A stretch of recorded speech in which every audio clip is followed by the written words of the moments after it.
Here's how to transfer Instagram account from one phone to another. So in this tutorial, I'm going to exactly show you how you can transfer Instagram account from your one device to another phone. So make sure you watch this video till the end to exactly know what to do. So here, as you can see, I have this device right now and the other one is right over here. So I'm just going to do the transferring method and it's very simple.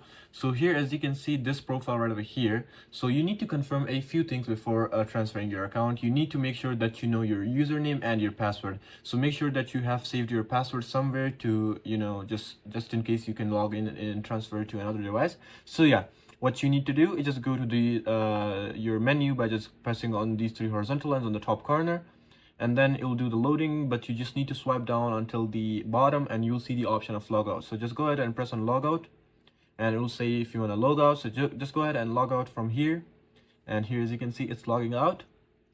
And yeah, there you are. I've logged out from that account here, as you can see. So now what you need to do is just pick up your other phone, and here, as you can see, this completely other device, and I'm just gonna log in from here. So our username, actually right over here. And now I'll be right back once I put in the password. So yeah, here, as you can see, I've actually logged in into this account, and here, as you can see, it's telling me to set up, but yeah, continue, don't allow. And yeah, here we are. As you can see, this is the same account and same username. And yeah, this is actually it on how you can transfer Instagram account from one phone to another phone. So I hope this tutorial actually helps you out. Please do leave a like, drop a comment, and subscribe to this channel. I'll see you in the next one. Until then, goodbye and peace out.